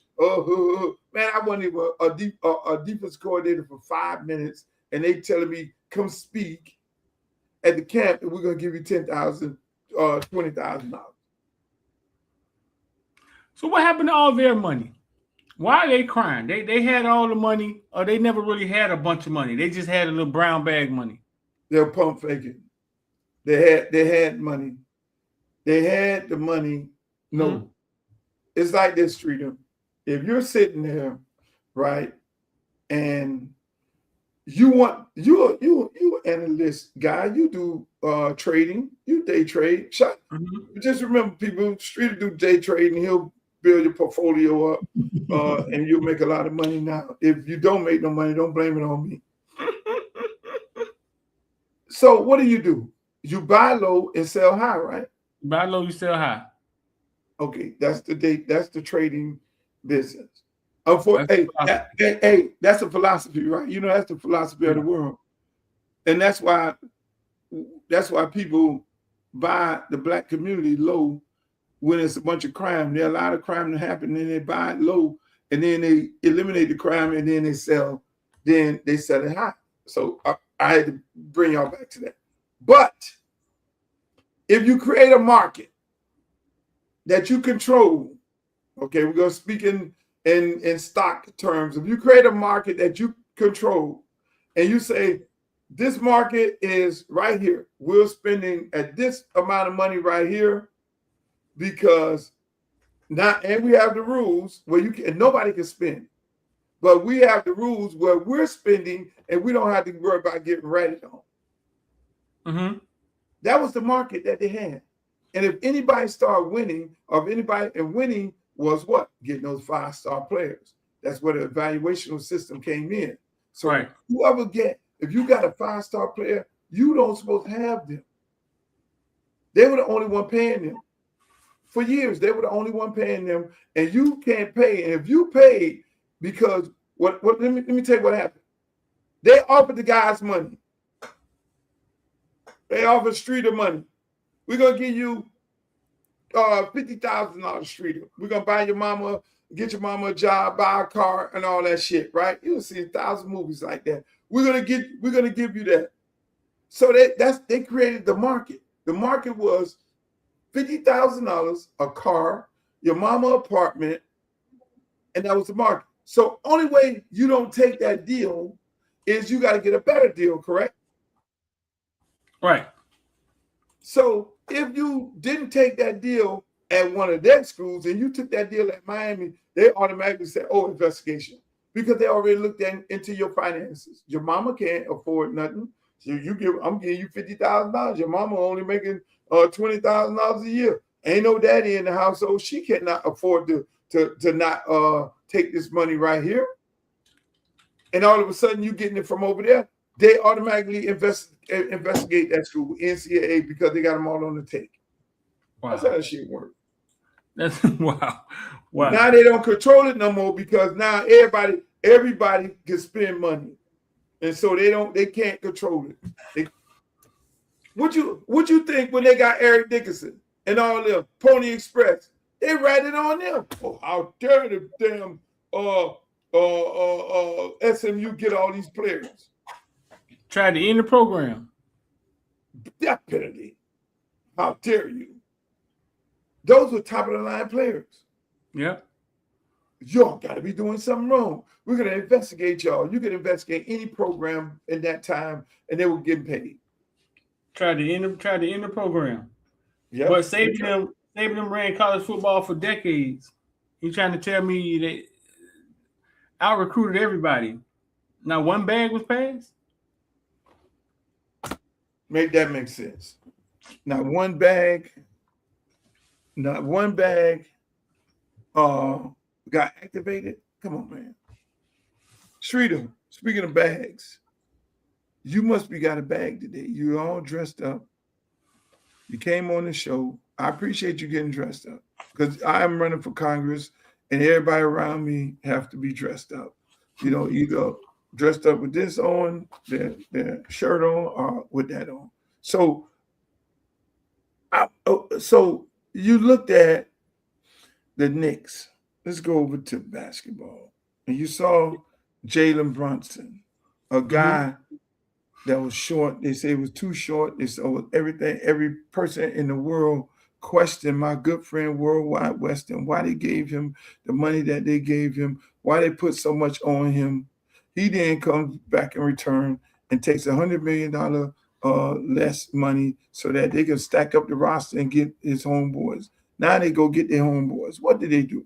What did Worldwide West do? He go get two of the other guys who's on that team that played with them and won a national championship. In college, yeah. Is that some genius shit? Yeah. And they look like a team that what they had over the Spurs was that experience, cohesiveness. The Spurs was like a souped up poor man's version of Golden State. And they just shot themselves in games and they shot themselves out of games, just being immature and not knowing how to win. The New York Knicks seem to be a team that they just stayed the course throughout the game. And they watched the Spurs go up 16. And they would watch them just keep shooting themselves and shooting the Knicks right back in the game. Yeah, that's I say that to say this. That says a lot about a team that's bonded from youth, right? Just imagine. Mm-hmm. Just imagine Ruben Baines, Mesidor, Cam Ward, Fletcher, Restrepo, Malgore, all those guys go on a team together. Mm-hmm. You know what I'm saying? If all those guys would have gone on a team together, added in with some other mixes, some other guys, it would be hard to beat them, wouldn't it? Can something like that happen in football? It's the familiarity, it's the cohesiveness, it's the trust. The Spurs has an alien on their team. that we've never seen before. But in those moments, man, when you play a team over and over again, like the way the NBA finals are set up, you gotta understand how to win. You gotta understand how to win.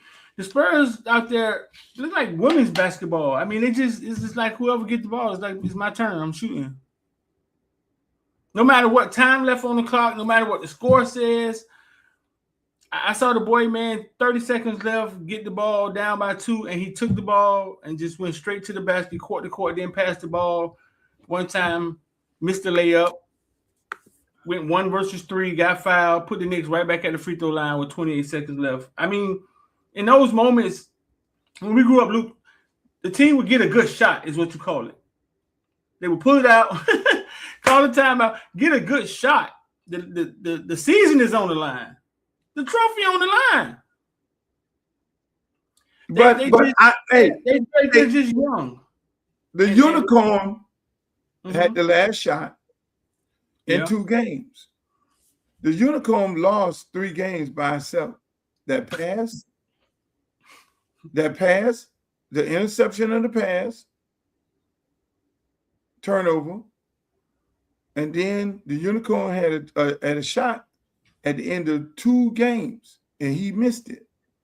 The Unicorn got to get. I want the kid to do good, but I'm gonna say this right now: that he choked, and the lights were too big for him. I wouldn't say that, Luke. Man, he has some 40-point games in that series. That's fine. Shaq pointed out years ago that I didn't realize, I didn't think about how he said how hard it is for the number one, the guy who got the green light. The guy who got the green light should average 36 points. That's 8 points a quarter. If you got a green light, if you're the number one, you average 8 points a quarter. But I'm just saying, listen, going to the NBA Finals for the first time, he will admit he choked because there were 2 games that he got to the free throw line, he missed free throws. And then 3 games, he had the last shot and he didn't knock it down. Now in the OKC game tournament, he knocked those shots down. They won. So I'm not gonna say the young boy is a total choker, but that is what he has to overcome. And I'm pretty sure he's right now thinking about those shots that he missed because the team entrusted in him. Though that's when people go to talking about greatness and who's great. That's why people like you go to try and compare Michael Jordan to all these slaps around the country. These guys are good, but they're not GOAT. They're good, they're not great. Greatness in those moments knocks down those shots. I'm sorry. Michael Jordan would knock that shit down. Kobe Bryant would knock that shit down for the money. In those moments, some of your homeboys, they'll do right here. They'll do like this. Your homeboys, you got it. No, you finished? We just got to keep listening to you talk. You finished? I'm done. You got it. You got the floor. Michael Jordan came in the league 1984. What year do you think Michael Jordan made it to the NBA Finals, Luke? You got it. Michael Jordan came in the league in 1984. Did not see an NBA Finals until 1991. Just different times, boss. Get it. Listen. Get a kid. Different times. You can't compare Michael Jordan to right now. You can't compare those times to right now. These dudes right now could not. Give a kid some time to grow, man. Give him some time to grow. Wemby. No, I'm gonna give him some time. I think he's gonna be great. Wemby in game 1. Now listen, Wemby in game 1, 36 and 12 rebounds in game 1. Game 2, 33 and 7 rebounds. Game 3, 29 and 9 and 9.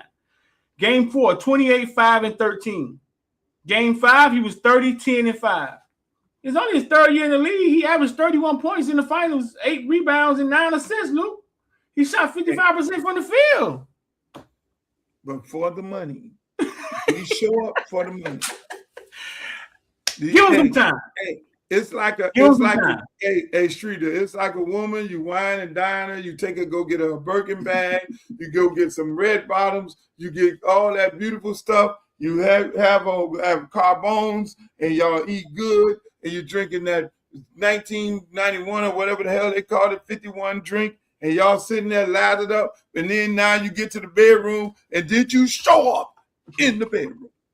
He showed up. I just told you he showed up. He averaged 31. No, he showed up with all the carbone and the chopping and all that. But when it was time to show up for the money, no show. Speaking of the money, man, where the pastor money at? Where the pastor bag at, man? Pastor's on. They'll be the only one with the pastor bag because I came as a pastor, man. I came as half a pastor. I came as half a pastor today, Luke. Just half a pastor. I like it. I like this shit. I like the outfit. Just half a pastor. Hey, but if Debbie the one with the pastor bag, man, I'm on the wrong string, man. Debbie got the pastor rooting for her, acting like they don't know Luke. You done grew up in a church. I know, right? You would think the pastor called me up and say, Luke, man, we want to hear what you got to say. What you talking about, man? You if it was about the people, man. What you gonna do for the people, Luke? Come on, let's talk about it. Come on up in, man. Pastor ain't give me no date, no time in the church. All the people in the church, hey man, it's treated. It's wild. Everywhere the lady go in the community, I get a call. The white woman is here. The white woman is here. The white woman is at the park. The lady is out at the park with the kids playing football. They say the white woman is here. It's like the plague is here. The plague. It's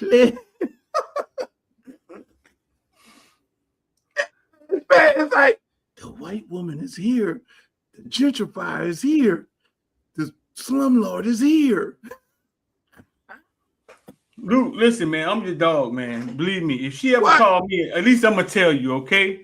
I'm gonna be like, hey, Luke, hey, I'm your dog and all, but that 100,000 look real good. At least call me. At least I'm gonna tell you. I ain't gonna just walk out on you. I'm gonna tell you. I ain't gonna just stop coming on the stream. I'm gonna tell you. Hey, listen. At least call me. At least Debbie got the pastor bag. At least Pastor Streeter. Call me. At least call me. I'm gonna call you, dog. I'm gonna call man, you. When you see me start church video, you don't know what time it is. This is why I'm voting. That's exactly. I'm borderline, don't want to vote neither. But that's why I'm running for you to vote for me. Because I'm not the crook. They are. You got experience? No, I don't have experience being a politician. A politician spells crook. So I don't have experience being a crook. No, I don't have experience lying to people because I will not lie to people. All y'all crooks. Hey, he said the Spurs are young. The Spurs are a better team, just too young to keep the lead. How can you say how can you say the Spurs are a better team? The man just explained to you that 3 of the players won a national championship. That's called team.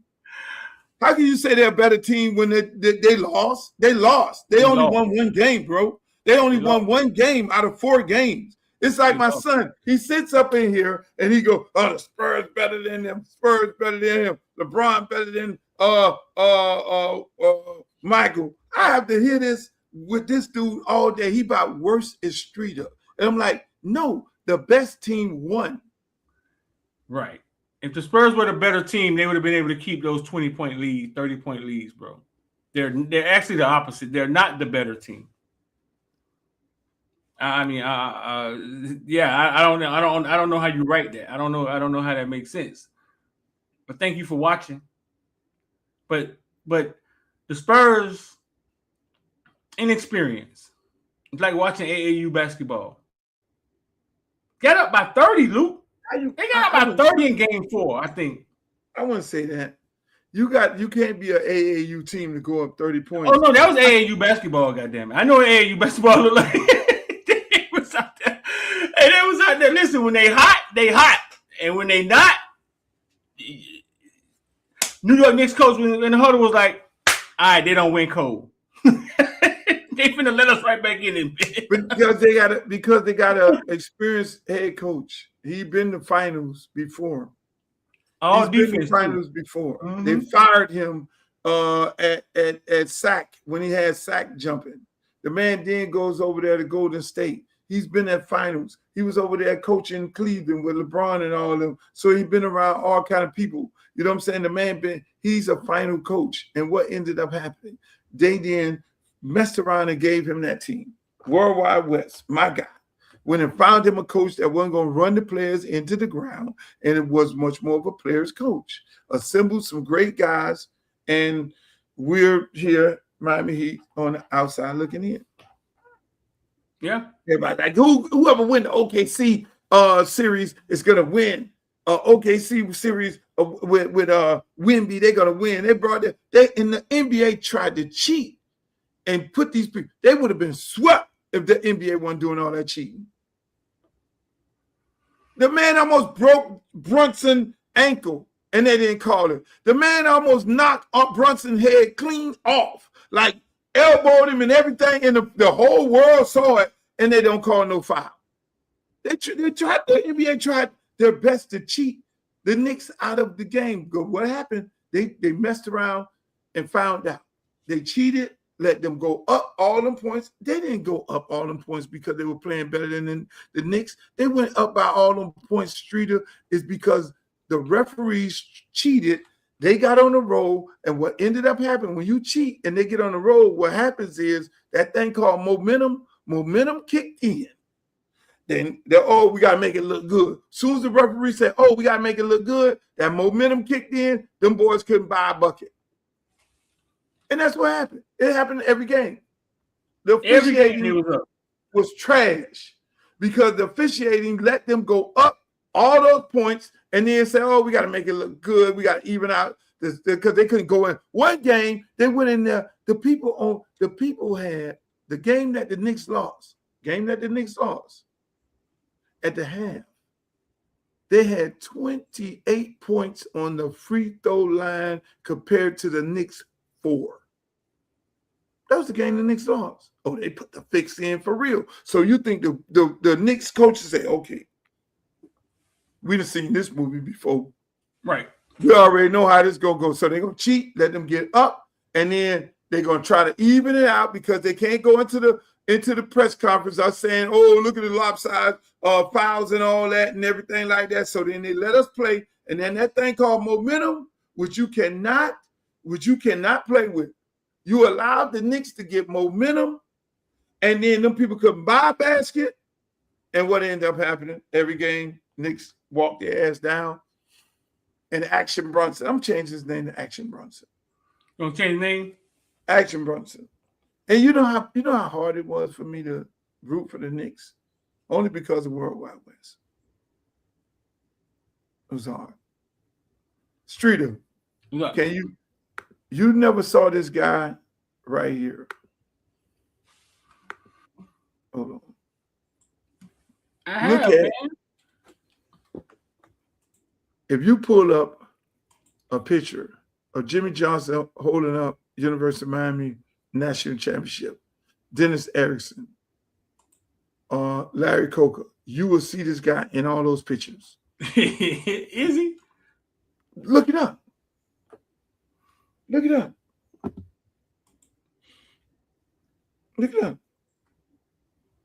I just let me find it. I met him twice last year.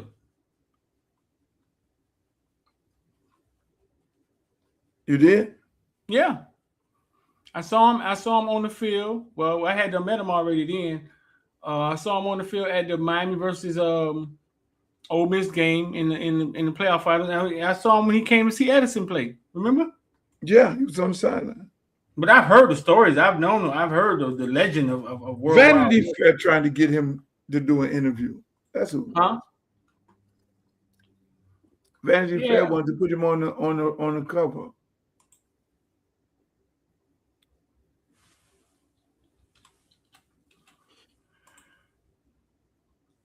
So what are we gonna do with the Heat? Are we like done? Is Pat Riley just gonna keep selling us? Or we? They call us playing. They call us the play-in Heat. They sell us Giannis every summer, don't they? We're the play-in Heat. Giannis coming. Giannis coming. Giannis. Giannis coming every summer. It's horrible. It's absolutely horrible. I want your take. I want your take on this right here.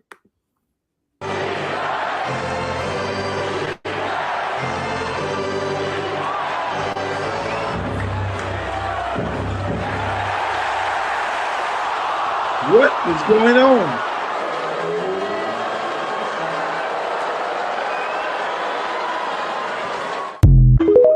I don't know what's going on. I got technical difficulties. Were you able to see something on him? He was asleep. He was dead asleep. Yeah, he been asleep the last 2 weeks. Everywhere he went. So is that like a disease? Could you imagine if that was Obama? Could you imagine if that was Obama sleep everywhere he went? Well, he used to call Joe Biden Sleepy Joe. That's ironic, ain't it? That's irony. That's an irony word, right? It's ironic, right?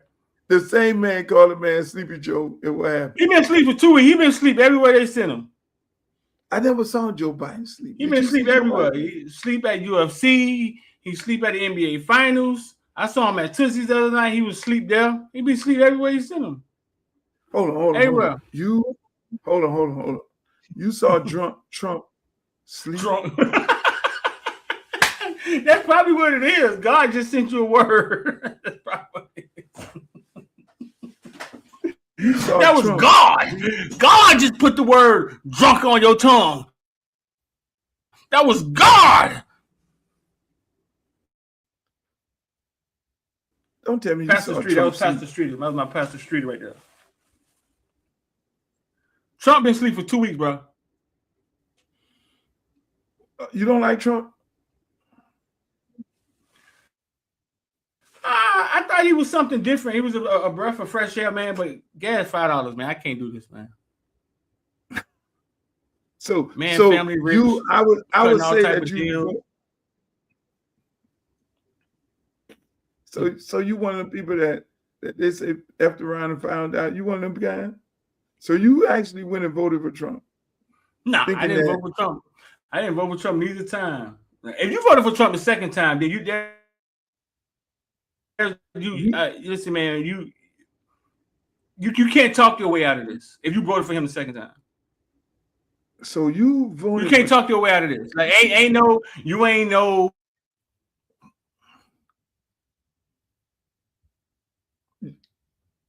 What happened to you? You froze up.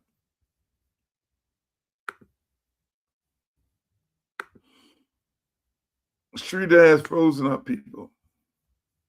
I don't know what happened to him. His Wi-Fi obviously is bad. We got to get him back in here. It's bad.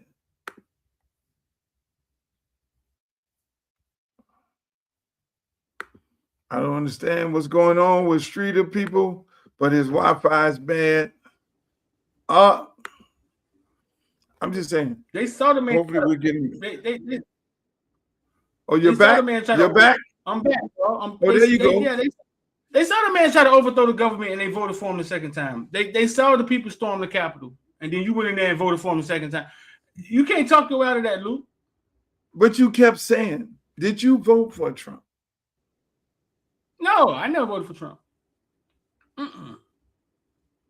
Not the first time, not the second time? I didn't vote for Trump the first time. By that time, I think we saw this wasn't you're fired, Trump. This wasn't Trump in the rap videos. I didn't vote for Trump either time. Hey, this wasn't the Trump that we thought was cool in the 80s. They said you lying. Look at the stream. He froze because he lying. Luke know me better than this. No, I asked you 5 times. Did you vote for Trump?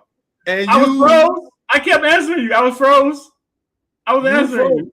Oh, okay. I was answering you. God froze. Just like God put drunk in your mouth, the bad God froze us.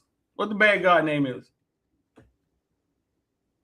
Hey, let me just say this. What the devil? Oh, that's what the bad God name is. That was one of God. You see my name down there and say Pastor Streeter? I'm just trying to get Debbie, man. Tell Debbie, man. Hey, Debbie, man, 786, hit me up, man. Look at that candidate. Would you want red dress? What red dress running from? Where is your picture of Debbie? Put your picture of Debbie up against my picture. Would you want that guy to represent you? This person. I ain't gonna do that. Let's not do that. But Debbie, your Debbie does Dallas picture. Oh my God! Don't do that. Red dress. I'm having fun on the campaign trail. Are you? Fun. Yeah, look at it. Oh, wrong picture. I'm having fun out here. I can't lie. It's a beautiful thing, man. You get to go out and talk to people, talk about the issues, talk about what's coming, and enjoy everything. It's a beautiful thing, man. I don't know, Luke, man. My son had a great baseball weekend in the tournament. His first game back. He was player of the week. For who? For Pace? Player of the game in the tournament. For Pace? In Fort Pierce. High school or in all travel ball. Yeah, they're doing travel ball now. And they had some scouts looking at it. There was some scouts out there, Tulane and Weber and all those people. He's coming along. He's out there lifting them weights and hitting balls. He just got back from Dallas, and he had a session, and so he's doing his thing. I'm happy for him. Keep fighting. But you missed it. Oh, this is what I was. Hold on, this is what I was trying to do. I was trying to bring up a picture. Of what? The picture? I was trying to bring up a picture. Since you normally be on point, but today you're not on point. So I have to do the work of getting the pictures. No, I don't want that. And posting the pictures on here. What you got? I got something for you. Chat, y'all ready, chat? The street ain't on. What you got?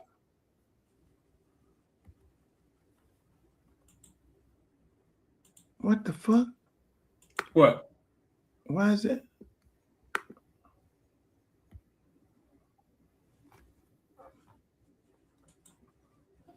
You didn't know about that, huh? You didn't remember that. You didn't remember that picture. You didn't remember that picture. Jay-Z and World Wide West. This man be on every scene, don't he, man? I was trying to find a picture of West. World Wide West be on every scene. I was trying to find a picture of West at the whatchamacallit. At where? At the UM National Championship game. They're all over the place. But that's what it is, man. Hey, Streeter. What does he do, man? Tell me what does he do? Hey, he's the original Olivia Pope. But he runs the Knicks now. The original Olivia Pope. Yeah, he's the fixer. He makes shit happen. West makes everything happen. But hey, man. Can we get him on here? Yeah, I doubt it. Huh? No, I don't think we can get him. Why not? He'll come on there for 5 minutes. Luke, what's up? I ain't know. He don't do interviews. That'll blow up the whole goddamn internet. This man is the guy who nobody can find. Oh, so I've never seen him do a sit down with anybody. You're right about that. He doesn't do it. Huh? He won't do it. Yeah, I've never seen him do a sit down with anybody. But he came to Edison game. I saw him. That's my guy. He's my friend. He's gonna support me. That was my first time meeting him. And he remembered me when he saw me in Arizona. Yeah. Yeah. His daughter goes to the University of Miami. Do she? Yeah. Yeah, he actually remembered me when he saw me in Arizona. Oh, that's dope. And I had only met him one time.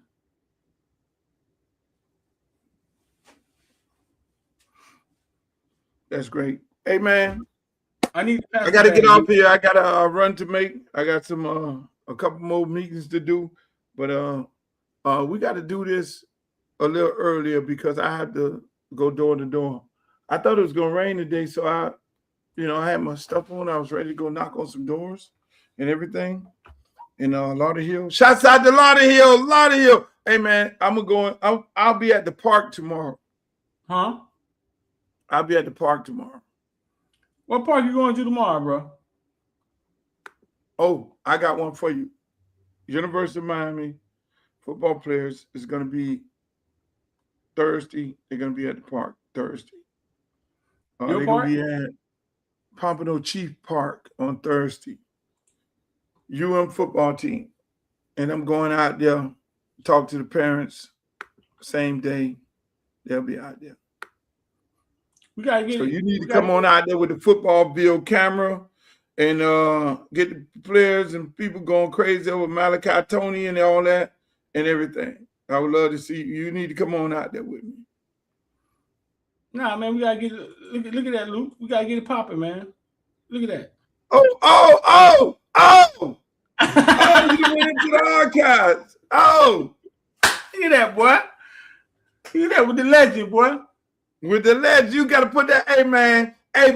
You got to. Hey, come on, man. Hey, Streeter, you got to put that on Twitter and tell them haters to hate.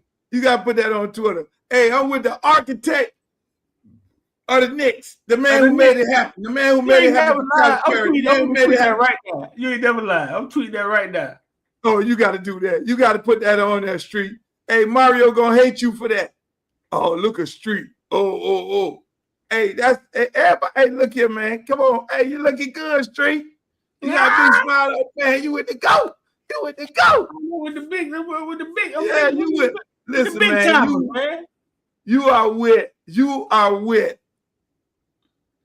with Michael Jordan, the GOAT, Worldwide West. Street and Worldwide West creating a worldwide mess. I love it. That's what's up, man. All right, man. Let's get out of here, man. Thank you for coming home, man. I appreciate it. Streeter, we gonna hang out. Hey, y'all make sure y'all go to Streeter's platform. Check him out. Footballville. He's on YouTube. He's on Instagram. He's on Twitter. He's on Twitch. He's on TikTok. Everywhere. Go, y'all follow him. Footballville. That's my main man, Streeter, ladies and gentlemen. Before I go, Rick Ross got something to say. Ricky Rose, man, we always had a connection with the community, Snowville, football, to me, it was the channel, you feel me, on 87, Spline Group, Blue Records. He showed me, he was an example of what the CEO was, an owner, a boss, a shot caller. That's what he is, that's what he was. He made a lot of sacrifices for the culture, for the game, for the community, and he hasn't stopped. I couldn't see the video, so maybe the video wasn't playing. It was playing, but again, ladies and gentlemen, I want to thank you guys for the show.